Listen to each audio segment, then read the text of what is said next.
한 주간 여러분들 평안하셨습니까? 저는 그렇게 평안하지 못했습니다. 주중에 한 몇 시간, 한 3, 4시간 정도를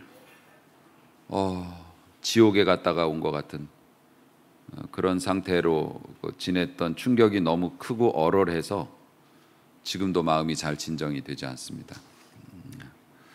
어떤 좀 문제로 확인이 안 되는 문제가 있어서 그게 확인이 될 때까지 그 시간 동안 굉장히 많이 힘들었죠. 그래서 일도 손에 잡히지 않고 어떤 누구와 의논하는 것도 뭐 하고 싶지도 않고 사람을 만나거나 연락을 하거나 이런 것도 다 모든 일이 다 귀찮아지고 온통 막 그런 생각에 몇 시간을 사로잡혀 있었는데 그런데 다행스럽게도 걱정하는 것이 아니었던 걸로 딱 판단이 나고 나니까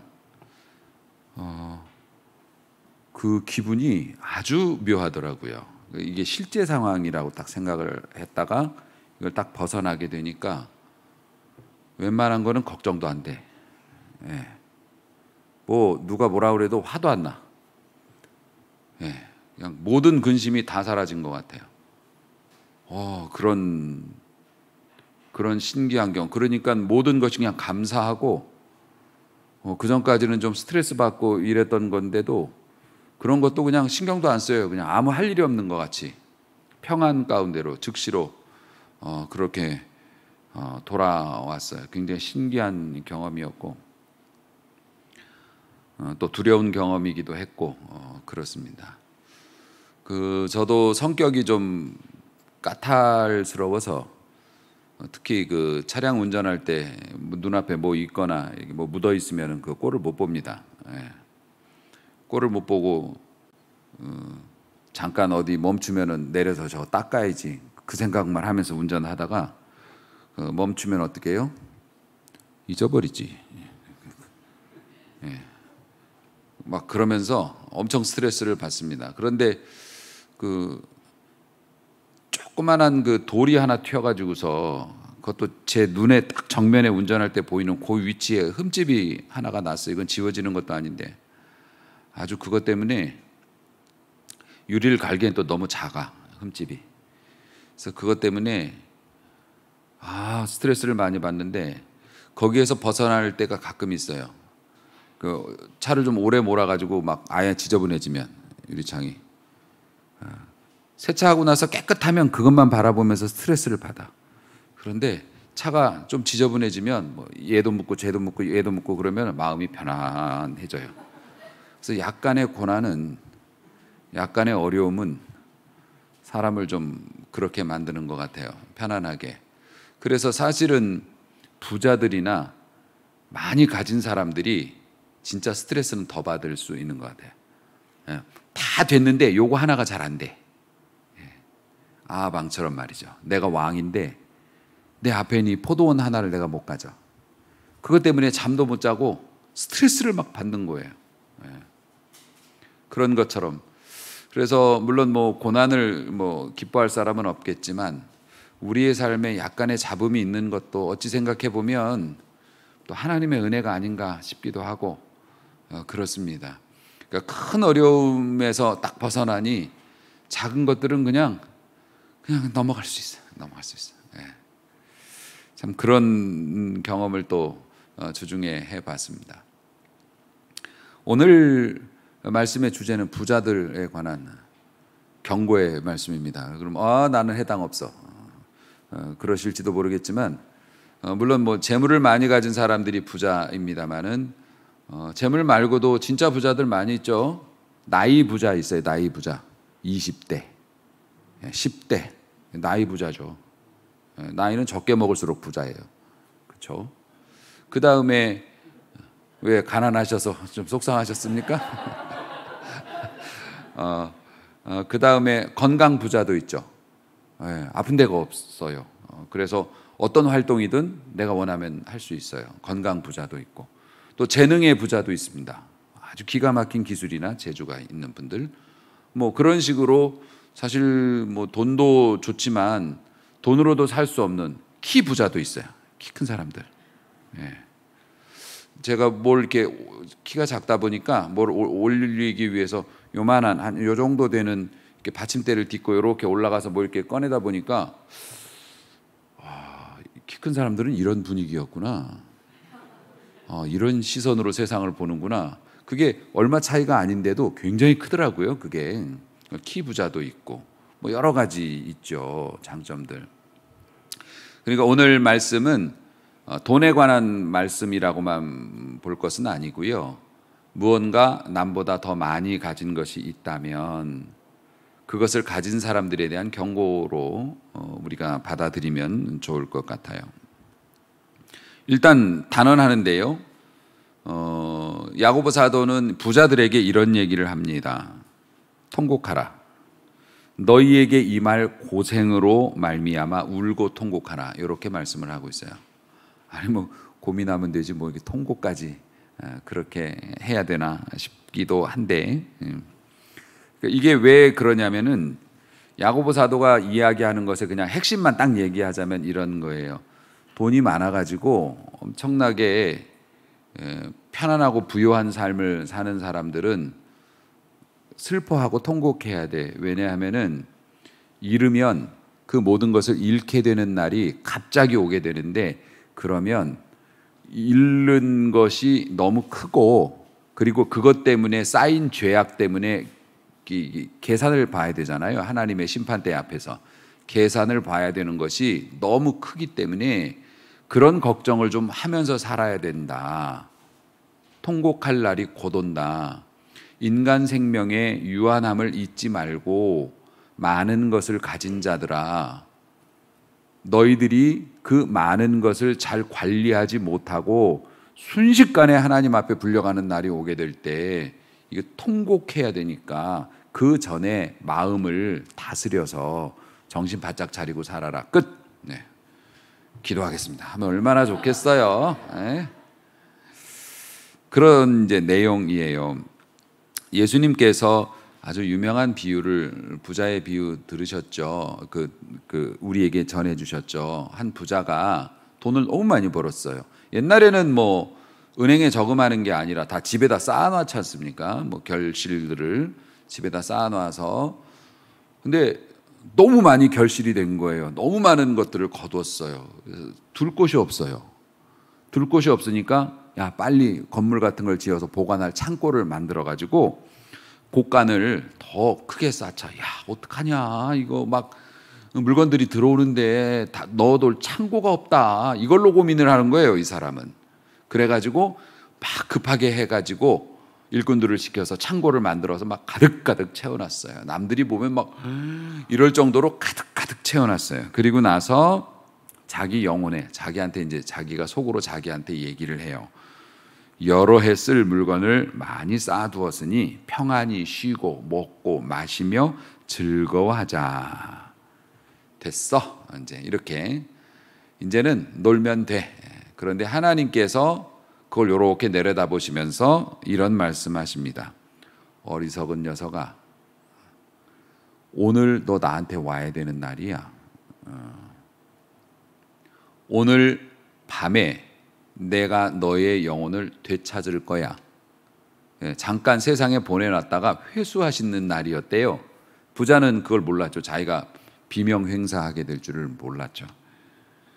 네 영혼을 도로 찾을 건데 그러면 네가 그렇게 애쓰고 그냥 욕먹어가면서 가족들하고의 시간도 못 지키고 그냥 그렇게 해가지고서 쌓아놓은 그것이 누구 것이 될까? 이제 이렇게 말씀을 하셨다는 거. 참 실제적인 비유죠. 실제적인 비유입니다. 세상의 부자들은 자신의 육체의 생명이 언제 끝날 건지를 관심이 없어요. 영원히 살 것처럼 그렇게 행동을 해요. 죽음의 때를 알고 싶어 하지도 않고 알지도 못하고 그렇습니다. 그 세상 재물 모으는 그 즐거움이 뭐 대단하죠. 여러분 돈 좀 벌어 보셨습니까? 네. 저도 목회를 하기 전에 전도사 시절에 사업을 했었어요. 돈 버는 재미가 아주 좋더라고요. 네. 그래가지고 정신 차리기가 좀 어렵더라고요. 돈 버는 게 너무 쉽게 되고 쉬운 건 아니었지만 어쨌든 많이 벌리고 막 그러니까 참 좋더라고요. 뭐 돈이 다는 아니지만 또 돈만한 게 없다 뭐 그런 얘기도 하잖아요. 좋더라고요.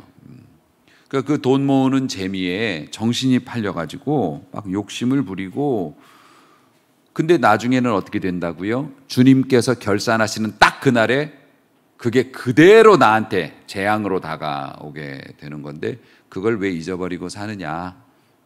우리들에게 그런 말씀하십니다.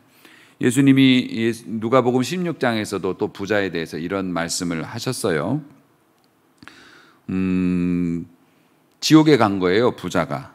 부자가 지옥에 가서 그 고통을 받고 있는데 자기 집 문 앞에서 빌어먹던 맨날 지나치면서 아우 좀 뭐야 더러워 죽겠네 저거 좀 치워라 이랬던 그 나사로는 천국에 있고 부자는 지옥에서 고통받는데 부자가 딱 요런 거 부탁하죠. 저 다시 세상으로 내려보내 주세요. 뭐 그런 얘기도 했어요. 지옥이 이런 곳이라는 것을 내 자식들이나 친구들한테 알려주고 싶어요. 물론 당연히 그건 허락이 되지 않았죠. 부자가 제일 먼저 했던 그 소원이 뭐였냐면은 한 바가지도 아니야.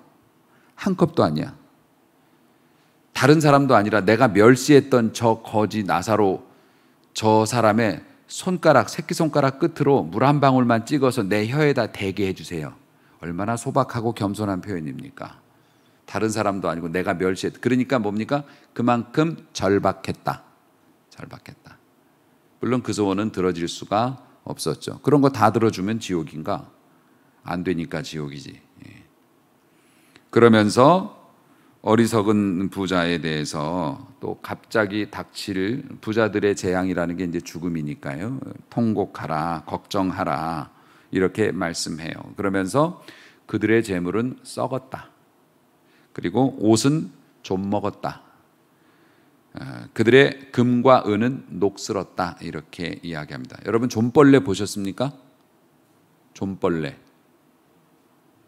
아마 요즘 좀벌레 보시기 쉽지 않을걸요? 저희 집엔 있습니다. 저도 좀벌레가 뭔지를 몰랐어요.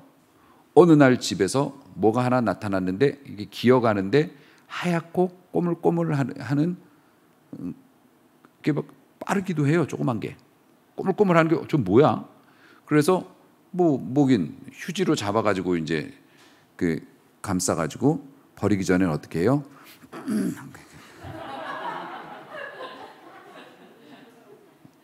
이렇게 한 다음에 버리죠.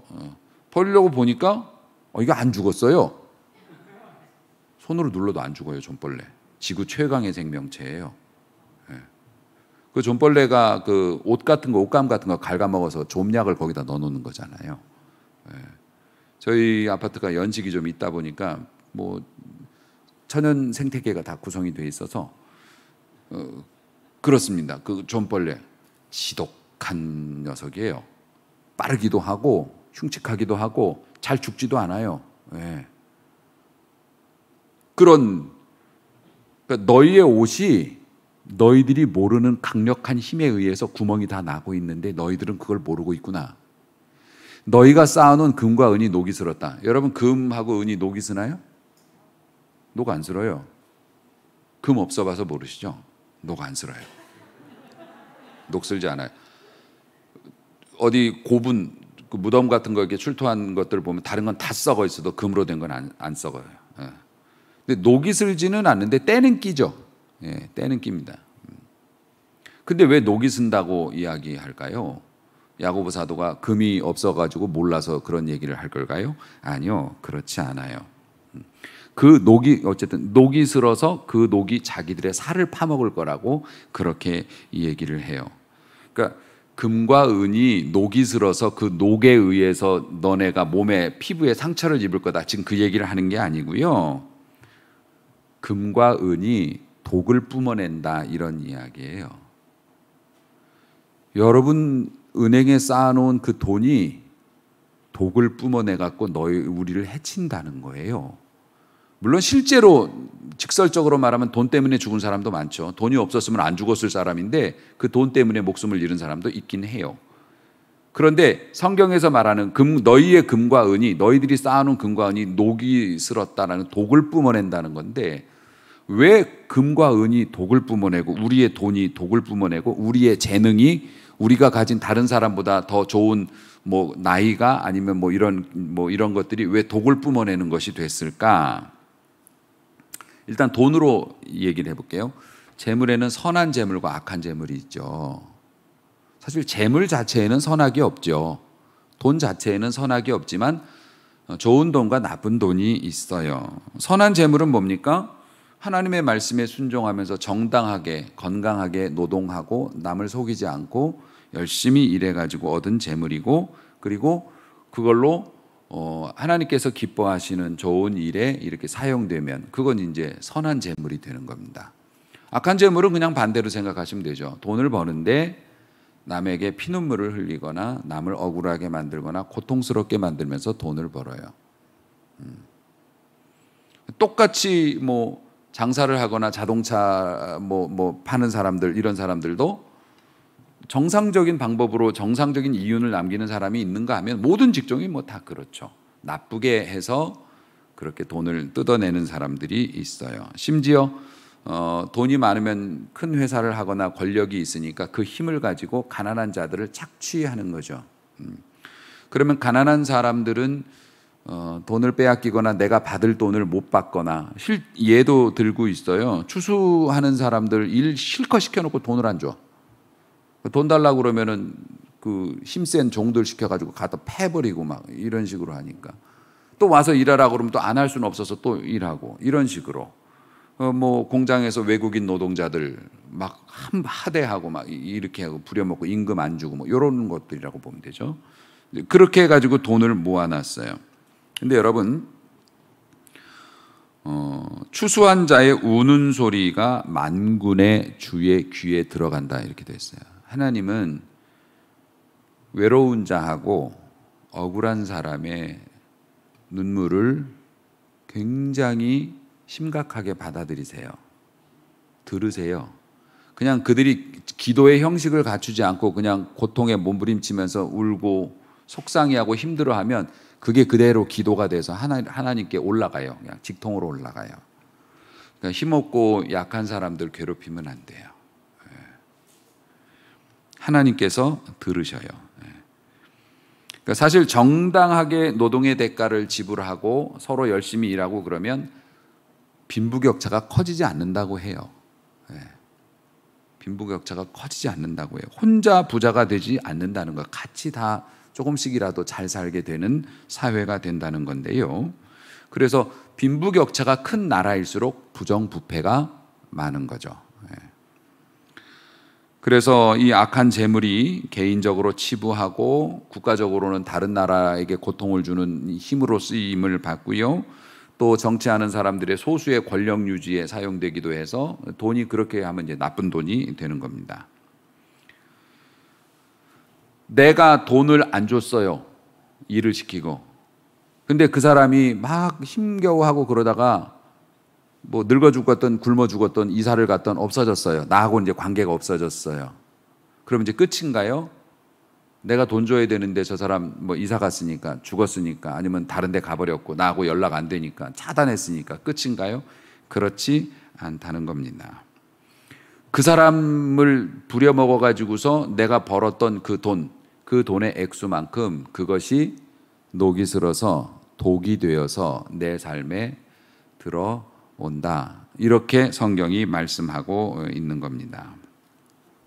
자비하신 하나님은 그들의 고통을 들으시고 기억하셨기 때문에 결국 나중에는 물론 현실에서도 그 돈 때문에 자기가 괴로움을 당하겠지만 하나님의 심판대 가서 반드시 그 부분 때문에 통곡할 날이 올 테니 지금 차라리 여기서 조금 울고 힘들어도 정상적인 순환을 시키고 그렇게 해야 된다. 도둑질하면 어떻게 돼요? 성경에서 도둑질하다 걸리면은 4배를 갚아야 돼요. 이게 정상적인 순환이에요. 그래서 예전에 우리 지금도 뭐 그런 분들 계시겠지만 우리나라가 한참 기독교가 우리나라에 들어와서 모든 분들이 막 그냥 예수 믿고 막 은혜 받고 한참 교회가 이 땅에서 건강한 역할을 감당할 때 예수 믿고 회심, 내가 예수님 믿는 기독교인이 됐어, 나 교회 다니기로 했어. 그러면 그 다음에 일어나는 게 뭐였냐면 집집마다 찾아다니면서 미안해, 내가 니네 집에 닭을 우리 집에 넘어왔길래 잡아서 먹었고 그날 안 먹었다고 그랬는데 먹었어, 내가 용서해줘요, 내가 이걸로 갚으려고 왔어요, 이러면서 자기 마음속에 있는 그 막 죄책감이 있지 않습니까? 내가 누구한테 얼마 빚지고 안 갚은 게 있어, 이런 걸 막 갚기 시작해요. 왜냐하면 하나님의 은혜가 딱 들어오게 되면은 그걸 안 갚으면 잠이 안 오는 거예요. 그런데 노동자들의 임금을 떼어 먹거나 불의한 재물을 취득해 놓고 편히 주무시는 분들 많이 계시죠. 그게 오늘 야고보사도는 마음이 살쪘다고 얘기해요. 마음이 살쪘다고. 마음이 살쪘다는 것의 원어적인 의미는 무감각해졌다는 얘기예요. 여러분, 살찐 사람이 무감각하다고 생각하지 말아주셨으면 감사하겠습니다. 살찐 사람 예민합니다. 예. 살이 쪘다고 뭐 피부가 이렇게 살이 쪘다고 감각이 없어지나요? 아니요. 육체적으로 살찐 사람들이 오히려 더 예민하죠. 근데 지금 마음이 살쪘다는 거는 그거하고는 달라요. 무감각해졌다는 거예요. 굳은 살이 배겼다는 얘기입니다. 그래서 그런 식으로 재물을 많이 취득하다 보니까 다른 사람의 고통에 대해서 무감각해져요. 지옥에 간 부자가 그래서 지옥 간 거예요. 단지 나사로를 도와주지 않아서가 아니라 그 사람의 고통을 고통으로 받아들이질 않고 그냥 전혀 다른 세계의 사람으로 그렇게 생각하는 거예요.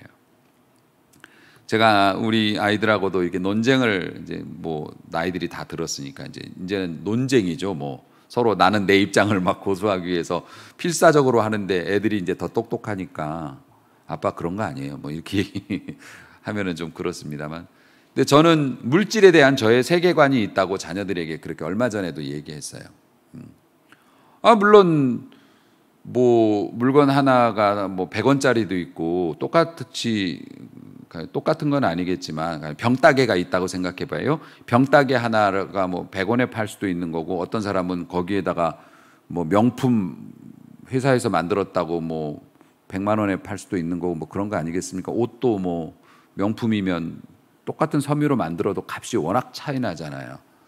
그런데 그러니까 제 생각에는 내가 가진 물질에 대한, 아버지는 왜 그렇게 비싼 것에 대해서 알레르기 반응을 보이고 비싼 것이 더 오래 입기도 하고 또 마음에도 이렇게 위안도 되고 뭐 그래서 정당하게 좀 소비를 하는 게 좋지 않느냐. 그런데 저는 그렇게 생각을 했거든요. 내가 뭐 가난한 사람을 돕기 위해서 비싼 걸 안 사는 건 아니지만, 뭐 여러분들 다 그러실 거예요. 아마 모든 분들이 다 거의 비슷하신데, 우리가 가지고 있는 선이라는 게 있잖아요. 슬리퍼는 얼마 이상은 오바야, 그런 거 있잖아요. 슬리퍼는 여러분 얼마 이상 오바예요? 네? 3,000원이요? 집사님이 우리 아버지가 아닌 것이 너무 다행이라고 생각해. 3,000원이요?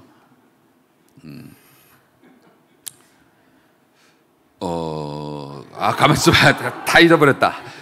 3,000원에 너무 충격받아가지고 죄송합니다. 제가 너무 부자로 살아서 그런지. 저는 한 2만 원 정도? 예, 한 2만 원 정도면은 저 큰 맘 먹고 한번 사볼 수도 있을 것 같아요.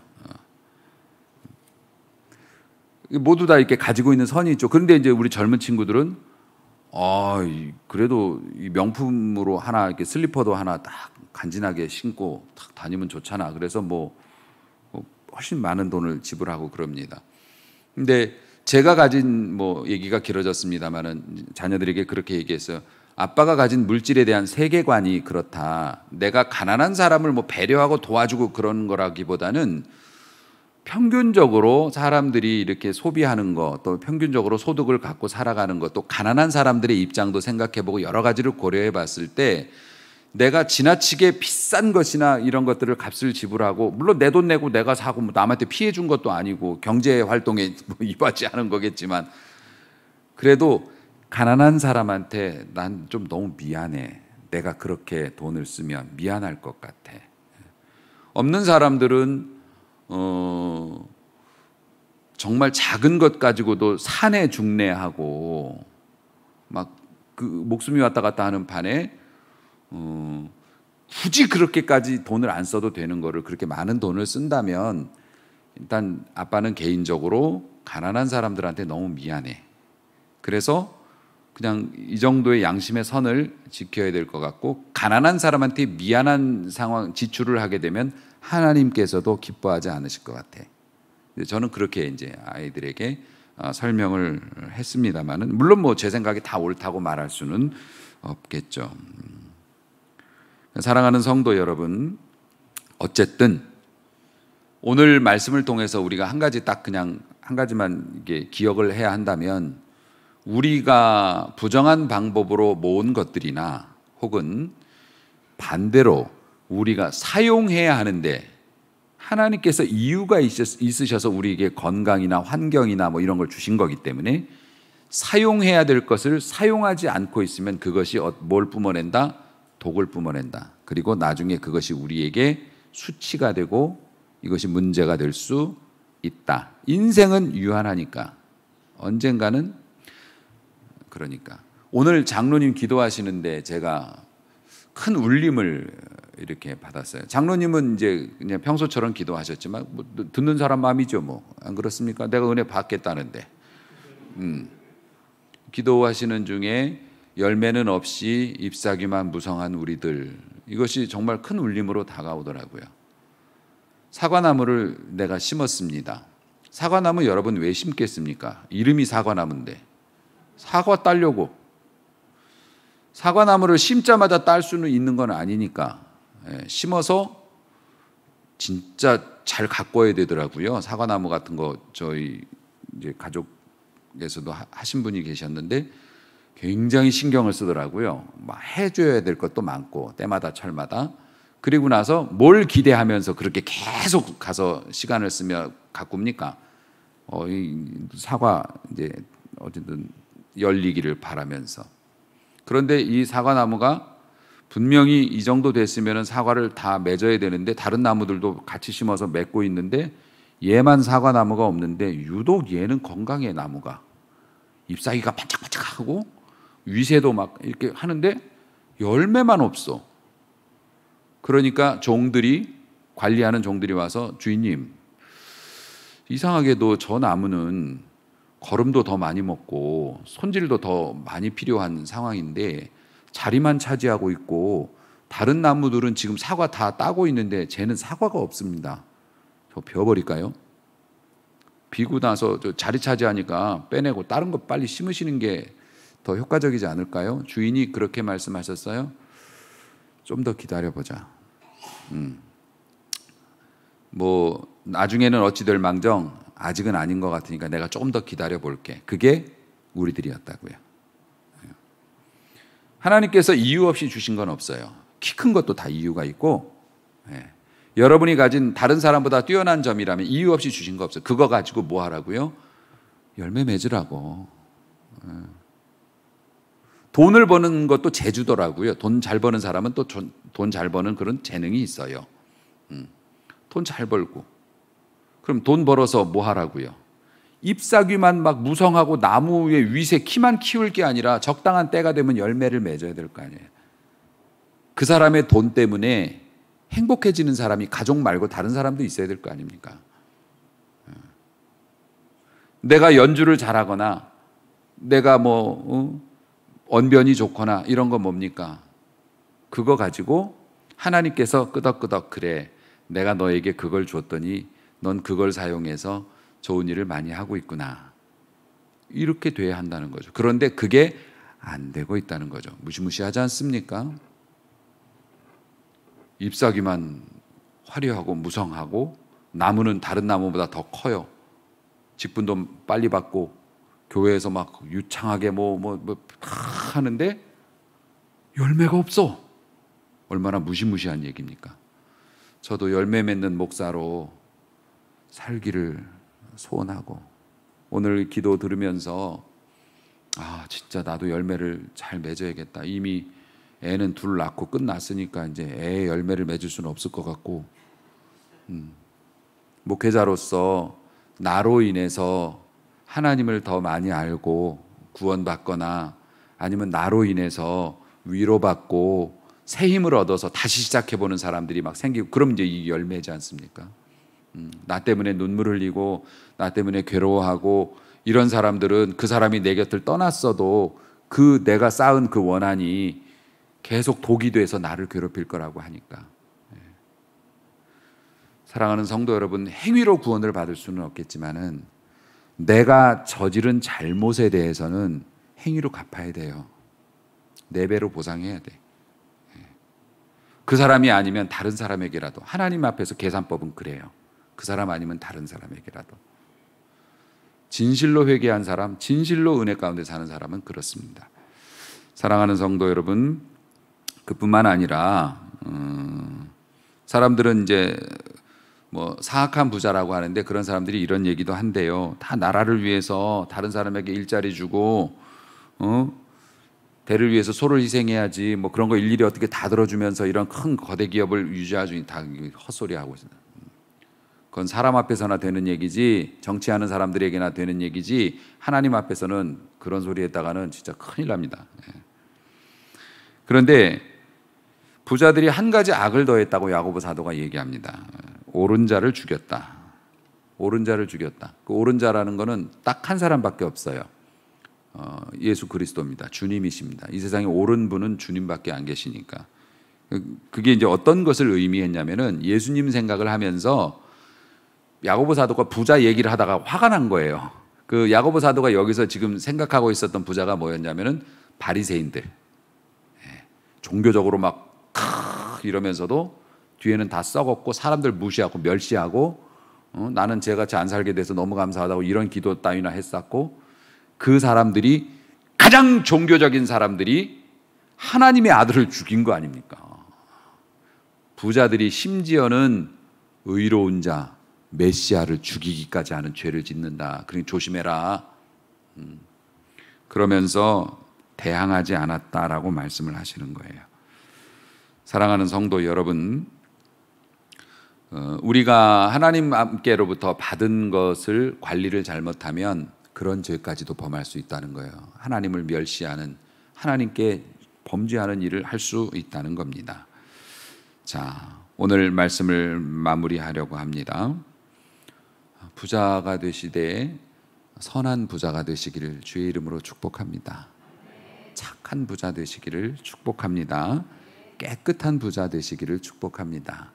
열심히 일하고 좋은 것 받으면 그것으로 또 좋은 일을 많이 하셔서, 그렇게 해서 재물이, 또 나의 재능이 독이 되는 것이 아니라 오히려 향기를 뿜어내는 그런 좋은 부자가 될 수 있기를 바라고, 지금이라도 하나님 앞에 쌓아놓은 것이 부끄러운 것은 없는지, 있다면 안 늦었어요. 죄송한 건 죄송한 거고, 또 내가 하나님 앞에 또 그렇게 하면 하나님께서 인정해 주시죠. 자비하신 하나님께서. 그래서 세상의 모든 불의와 악에 대한 심판을 가지신 우리 하나님을 생각하면서 오늘 우리에게 주신 것들을 잘 활용해서 전화 한 통이라도, 카톡 문자 하나라도, 혹은 작은 성의라도, 아니면 나의 시간이라도 이렇게 이웃들을 향해서 내가 가진 것으로 잘 섬기고 또 나누어 줄 수 있는, 세상을 밝게 하는 진실한 성도로 사시기를 주의 이름으로 축복합니다. 기도하시겠습니다.